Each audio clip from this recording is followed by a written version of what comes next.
આ છે એક નાના જામપુર.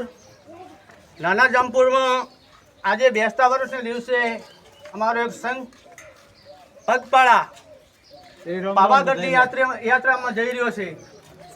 તો અમારા ગામના સંતો, ભક્તો, આગેવાનો, યુવાનો, દોસ્તો બધા લોકો આજ અમે એક અમારા મંદિરમાં મહાકાળીના દર્શન કરી અને એમના ચરણમાં વંદન કરીએ છીએ કે હે માં, હે મહાકાળી, જે અમારા આથી છોકરા ભાવિ ભક્તો તારા દર્શને આવે છે તો તું અમારી સહાય કરજી, રક્ષા કરજી, ક્યાંય અમારા ભક્તોને ક્યાંય મુશ્કેલી ના થાય એવી તારા ચરણમાં વંદન કરીએ છીએ, પ્રાર્થના કરીએ છીએ. આજે કારણ કે વર્ષો વર્ષ છોકરા જતા હતા, 4-5 તો જતા હતા, પણ આજે મોટી સંખ્યામાં જોડાયેલા છે. અને આ છોકરા નાના જામપુરથી પાવાગઢ તરફ જઈ રહ્યા છે. સફર બહુ મોટો છે, એટલે એ છોકરાને મારી વિનંતી છે કે તમારો જે પણ આપણે અહીંયાથી ચાલી રહ્યા છો તો એક લીડર એનો એક રાખજો. લીડર કેવો રાખજો કે જે લગી ક્યાં જવું પડે તો એમના પૂછા વગર જાય ને, કારણ કે રસ્તું કોઈ ભટકે ના.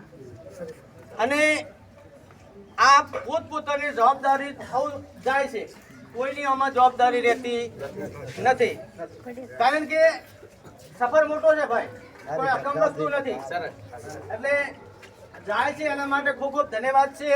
એમનું મનોકામના જે પણ મહાકાળી પૂરી કરે લઈને જતા હોય, કારણ કે જ્યારે કંજાલી પહાડ ઉપર મહાકાળીની જ્યારે 52 જગ્યા પર અલગ અલગ ટુકડા પડ્યા હતા, એમાં કે જમણા પગની ઓગળીઓ પાવાગઢના પહાડ પર પડેલી, વિશ્વામિત્રી જાગૃત કરી મહાકાળીને જાગૃત કરેલા, ત્યારે મહાકાળી બોલેલા કે બોલો તમારી શું ઈચ્છા છે.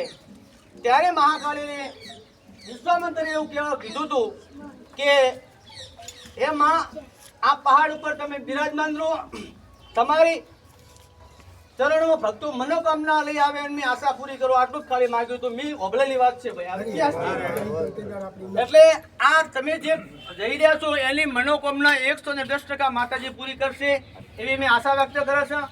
હવે અમારા ભગત શ્રી વેલાજી સુવનગરી, અમારા વસરામગરી, સરપંચ શ્રી પ્રહલાદજી, સંતબા, અમારા અજયબા, ભોબોબા, અનેક આગેવાનો છે.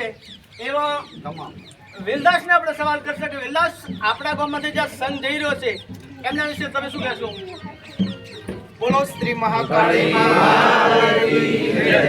સૌથી પહેલા તો આજે એક આનંદની ઘડી, ખુશીની ઘડી કહેવાય જેને, કે આપણા નાના જામપુરથી આપણે કુળદેવી મહાકાળીમાં જે પાવાગઢ બિરાજે છે એમના દર્શન અર્થે આજે જવા નીકળે છે.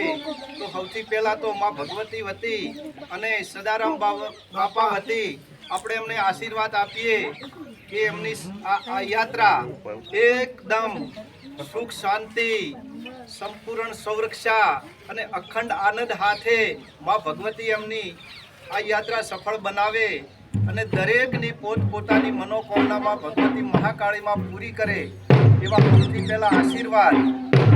અને જો આપણા નાના જામપુરથી આપણી ભગવતીમાં કુળદેવીના દર્શન રખે જતા હોય ત્યારે તો આપણે આનંદનો કોઈ પાર ના હોય. અને આજે આ ખુશીની ઘડી છે, આ એક યાદગીરી કાયમિક માટે રહેશે કે જ્યાં સુધી ચમકતા રહેશે ચાંદ સૂરજ ને તારા, જ્યાં સુધી વહેતી રહેશે ગંગાજીની જલધારા, અને તે સુધી રહેશે આપણી આ મહાકાળી માની યાત્રાની યાદ કાયમ માટે, સદાયના માટે. બોલો શ્રી મહાકાળી. ખૂબ ખૂબ ધન્યવાદ. આ હતા અમારા વેલાજી. અને હવે આપણે સંઘને વિદાય આલીએ અને રજૂ કરીએ કે હવે તમારા જે પણ આયોજન કર્યું હોય એ આયોજનને લઈ આગળ વધો એવી માતાના ચરણમાં પ્રાર્થના કરીએ. બોલો શ્રી મહાકાળી.